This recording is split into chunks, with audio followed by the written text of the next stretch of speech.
Welcome back ناظرین، programme میں خوش آمدید ایک بار پھر. پامیر ساحل صاحب پولیو ویکسینیشن پر ہم بات کر رہے ہیں. مبارک صاحب، اس سے پہلے کہ یہ ٹیکنیکلٹیز میں جائیں اور ٹیکنیکلی اور میڈیکلی اس کے مختلف اینگل ہمارے سامنے، میں ایک ایسے ہی وہ سادی سی بات، میں ہمیشہ سادی سی بات کرتا ہوں. آپ کو اجازت یہ اب ذرا سوچیں، جب ہم دین کے حوالے سے جب ہم مطلب نکاح پہ اگر ہم بات کرتے ہیں تو ہمیں کہیں کہ چپ کریں، آپ عالم ہیں، ہم کہیں نہیں، کہتے ہیں آپ کو حق ہی نہیں ہے. اگر ہم کوئی اور شرعی مسئلے پر بات کرتے ہیں تو ہم سے پوچھتے ہیں کہ اگر آپ عالم ہیں، ہم کہتے ہیں نہیں، کہتے ہیں آپ کو بولنے کا حق ہی نہیں ہے. تو اب میں ان ملاؤں سے، چاہے وہ فضل اللہ صاحب کیوں نہ ہو، ان سے میں پوچھتا ہوں کہ جب میڈیکل کا مسئلہ ہے، طب کا مسئلہ ہے، اگر آپ ڈاکٹر نہیں ہیں، آپ کو میڈیسن کے بارے میں نہیں پتا، تو مطلب ایسے لوگ کیوں بولتے ہیں ایسے؟ سنہری بات لوگوں کو بہت اچھا، صحیح. لوگوں کے ذہنوں کو مطلب کیوں وہ ان کے ذہنوں میں ابہام بڑھتے ہیں، ان کو ایسے. اب پولیو کے قطرے دیکھیں، مطلب یہ کتنا ایک بنیادی ضرورت ہے بچوں کی، جس طرح کے اور ویکسینیشن کے وہ مووز ہیں. مطلب آپ ان سے لوگوں کو محروم کر کے آپ کون سی خدمت کر رہے ہیں لوگوں کی؟ اب ایک نسل جو پہلے سے ان بائسلی آپ مجھے ایک بات سوچ کر مجھے بتائیں، اس کے پیچھے سائیکی کیا ہو سکتی ہے؟ اس کے پیچھے وہی سائیکی ہے جس طرح آپ بچوں کو، لوگوں کو تعلیم سے محروم کر کے جو سائیکی، یہ تو وہ چیز ہی نہیں ہے نا. صرف سے ایک صحت مند آپ کو، چلو مجاہد بنے گا کل، صحت مند مجاہد میں آپ کو سارے لوگ مجاہد بھی تو نہیں بن سکتے نا. جب اب وہ ذہنی طور پر اور جب وہ طبی طور پر نارمل ہوں گے تب وہ آپ کے مجاہد بنیں گے نا.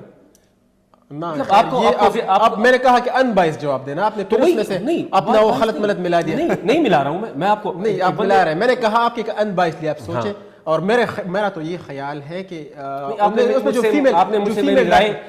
مجھ سے میری رائے پوچھی، میں نے اپنی رائے دی. اب آپ کو یہ حق تو نہیں ہے کہ آپ مجھے اتنا حق ہے. اچھا فتویٰ میں نہیں دے رہا، ججمنٹ دے رہا ہوں اپنی، کہ آپ نے تھوڑی سی اس میں خیانت کر دی ہے. میں نے کہا کہ میری ویو ہے نا، میرا ذہن ہے، میں یہی سمجھتا ہوں اگر ایک تعلیم یافتہ شخص کو، تو اور بات ہے کہ رضا صاحب جو نا وہ ماسٹر کر رہے تھے اور وہ خودکش بننے جا رہے تھے، یہ تو ایک اسپیشل کیس ہے، اس کو تو آپ چھوڑ دیں. لیکن ایک جو تعلیم یافتہ بندہ ہے، اصل میں ذہن مفلوج نہیں ہوتا پولیو سے جسم مفلوج ہوتا ہے. تعلیم سے ذہن مفلوج ہوتا ہے، میں تعلیم کی بات کر رہا ہوں. صحیح. چلے پولیو کی بات ہو رہی ہے تو آپ کی پہلی بات مجھے بہت پسند آئی، فرینکلی. دوسری بات بھی اچھی تھی.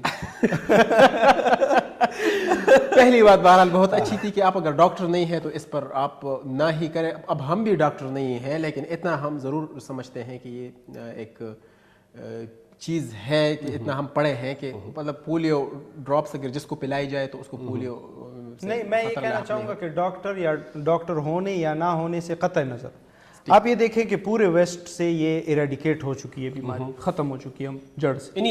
ٹھیک ہے، وہاں پہ تو میں نے نہیں دیکھا کہ کسی کو اگر یہ پولیو کے قطرے انہوں نے استعمال کیے ہوں اور وہ فرٹائل نہ رہے ہوں، بچے ان کے پیدا نہیں ہو رہے ہوں، کیونکہ مولوی کا اصل کام حلوہ کھانا اور بچے پیدا کرنا ہوتا ہے. تو وہ اس بات سے ڈر رہا ہے. اصل میں ان کا مسئلہ یہ ہے. خدا کے لیے آپ لوگ میرا یہ پروگرام بند نہ کریں تو اچھا ہے. عبدالحمید چیف جسٹس کے پیچھے پڑے ہوئے ہیں اور آپ اتنا سخت آ رہے ہیں. اچھا ٹھیک ہے، ایک بات نہیں پلیز بات کرنے دیں نا.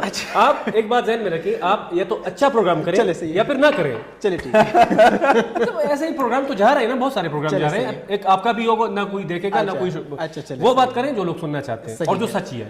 تو پولیو کی جو ویکسینیشن ہے اس کے بارے میں ہم سب نے یوز کیے ہیں، ٹھیک ہے، اور ہم سے پہلے نسلوں نے. میں ویسٹ کی مثال دے دوں گا کہ وہاں پہ ایریڈیکیٹ ہو چکی ہے بیماری. پاکستان میں بھی بدقسمتی سے یہ کہا گیا تھا کہ 2000 میں یہ ایریڈیکیٹ ہو جائے گی، لیکن بدقسمتی سے یہ جو سچویشن کریٹ ہو گئی نا، یہ انحطاط پذیری کی سچویشن جسے ہم کہیں گے، ایسے حالات پیدا ہو گئے. یہ نام نہاد مولوی جن کو نہ میڈیسن کا پتہ ہے، نہ سوسائٹی کا، نہ انتھروپولوجیکل ایویڈنسز ان کے پاس ہے، بس اپنی طرف سے لگے رہتے ہیں کہ جی یہ شریعت میں جائز ہے، یہ ناجائز ہے. پتہ نہیں کہاں کی شریعت انہوں نے نکالی ہوئی ہے.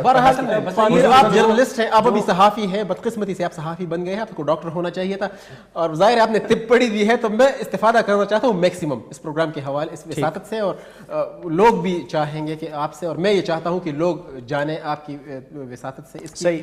میں یہ بتانا چاہوں گا کہ جس طرح یہ ویکسینیشن کا پروسیس، ویکا لاطینی زبان کا لفظ ہے جس کا مطلب ہے گائے. ایک زمانے میں کاؤ پاکس کی بیماری ہوتی تھی. صحیح.